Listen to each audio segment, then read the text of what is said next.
지나가는 상선 한 척당 200만 달러, 한화로 무려 수십억 원에 달하는 통행료를 내야 한다면 믿으시겠습니까? 글로벌 에너지 대동맥인 호르무즈 해협이 거센 위협에 놓이며 유가는 배럴당 110달러를 가볍게 돌파했습니다. 상식적으로라면 글로벌 증시에 피바람이 불어야 하지만 기괴하게도 미국 증시는 보란듯이 강력한 반등을 시작했습니다. 이 기괴한 반등의 이면에는 미국의 노골적인 방관이 깔려 있습니다. 쉽게 말해 너희가 쓰는 바닷길이니 너희가 알아서 지켜라라는 메시지입니다. 과거 천문학적인 돈을 써가며 항공모함을 띄우고 세계의 경찰 노릇을 하던 미국은 이제 없습니다. 그럴 의지 자체를 완전히 접어버린 것이죠. 시장은 오히려 환호했습니다. 단기적으로 미국이 중동이라는 진흙탕 같은 전면전에 발을 담그지 않는다는 안도감이 상승의 트리거로 작용한 것입니다. 하지만 여기서 우리가 진짜 파헤쳐야 할 핵심은 따로 있습니다. 미국은 왜 굳이 세계 경찰로서의 지위를 내려놓으면서까지 동맹국들을 불안에 떨게 만드는 것일까요? 과거 트럼프 전 대통령이 그린란드를 돈을 주고 사겠다고 했던 기행을 떠올려 보십시오. 지금 상황의 퍼즐이 완벽하게 맞춰집니다. 당시에는 모두가 경악했지만 그것은 철저하게 안보와 지정학을 비용과 거래의 관점으로만 바라보는 미국의 진짜 속내였습니다. 셰일 혁명이 터지면서 미국은 에너지를 완벽하게 자립했습니다. 굳이 남의 동네 분쟁을 막겠다고 아까운 세금을 태울 이유가 단 하나도 남지 않은 것입니다. 새로운 원로 독트린,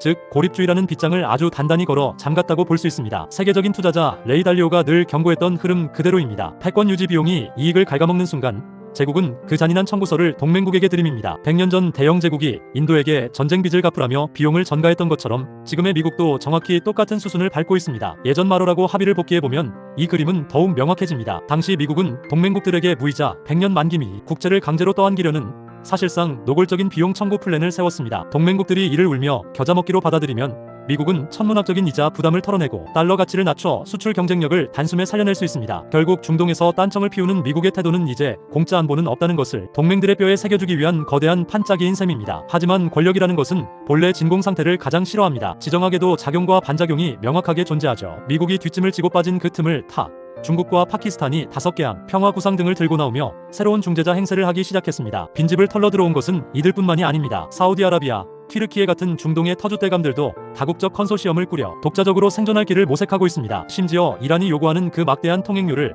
아예 합법적인 제도로 양성화하려는 움직임까지 보이고 있습니다. 과거 이집트가 수에즈 운하를 틀어쥐고 막대한 통행료를 거두어 국가의 핵심 수입원으로 썼던 것과 똑같은 이치입니다. 호르무즈 해협 자체가 힘의 논리에 의해 하나의 거대한 지정학적 톨게이트 비즈니스로 변질되어 버린 것입니다. 가장 치명적인 문제는 바로 여기서 터집니다. 이란이 이 막대한 통행료를 달러가 아닌 중국의 위안화나 스테이블 코인으로 내놓으라고 배짱을 부리기 시작한 것입니다. 에너지가 넘쳐흘러 중동의 상황을 방관하던 미국 입장에서도 위안화 결제는 전혀 다른 차원의 이야기입니다. 이는 페트로달러 체제의 근간을 흔드는 가장 확실한 뇌관이기 때문입니다. 통행료를 위안화로 받겠다는 것은 기축통화달러의 심장부에 칼을 들이미는 직접적인 도발과도 같습니다. 페트로달러 체제를 건드렸으니 미국이 4월 6일이라는 데드라인을 못 받고 강력한 경고를 날린 데에는 그만한 이유가 있었던 것입니다. 이렇게 강대국들이 벼랑 끝에서 이권을 두고 치열하게 다투는 와중에 우리 한국 경제는 말 그대로 직격탄을 맞고 있습니다. 당장 원유 수입의 70%를 호르무즈 해협에 의존하고 있는데 유가가 110달러를 넘어섰습니다. 이는 대한민국 제조업의 숨통을 끊어놓는 치명타입니다. 엎친 데 덮친 격으로 17년 만에 환율이 1,500원을 뚫어버린 강달러 현상까지 겹치며 수입 물가는 기하급수적으로 폭발하고 있습니다. 내수는 꽁꽁 얼어붙었는데 물가만 치솟는 끔찍한 스태그플레이션의 늪에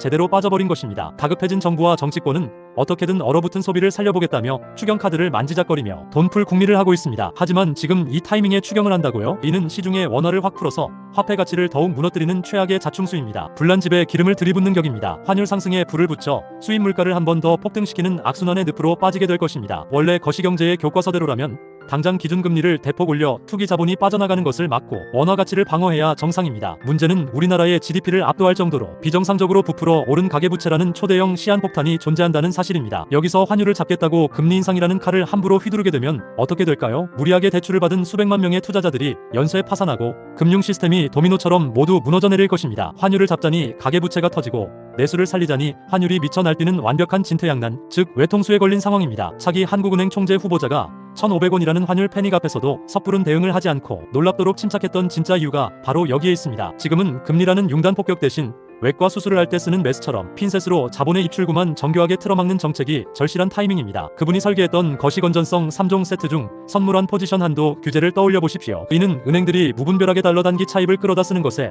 강력한 브레이크를 걸어줍니다. 또한 외환 건전성 부담금은 위기가 터지면 가장 먼저 빠져나가는 한머니들에게 조달 비용을 전가하여 든든한 방파제를 치는 역할을 합니다. 외국인 채권 투자 과세 역시 얌체처럼 단기 차익만 노리는 투기, 자본을 싹 걸러내는 아주 촘촘한 톨게이트 역할을 수행하게 될 것입니다. 미국이 세계의 평화를 주도하던 팍스 아메리카나의 시대는 끝났습니다. 이제 철저하게 각자 도생해야 하는 파편화의 시대가 도래했습니다. 지금 같은 상황에 자본 이동을 풀어놓고 방치했다간 우리 같은 소규모 개방, 경제의 개인 투자자들은 순식간에 심각한 타격을 입게 될 것입니다. 하지만 위기는 항상 역설의 탈을 쓰고 옵니다. 대중이 무비판적으로 환호할 때 우리는 그 이면의 본질을 꿰뚫고 얼음장처럼 차갑게 대응해야 합니다. 거대한 산업의 흐름을 읽는 것도 중요하지만 결국 실전 투자에서 살아남고 리스크를 통제하려면 나만의 확실한 매매 기준과 타점이 필요합니다. 어떤 경제 상황에서도 흔들리지 않고 완벽한 타점을 잡아내는 방법, 차트 보는 방법 40페이지 무료 전자책을 배포하고 있습니다. 지금 바로 영상 아래 고정 댓글에 있는 링크를 클릭해서 다운로드 받아보세요. 오늘 영상이 도움되셨다면 구독과 좋아요, 알림 설정 부탁드립니다.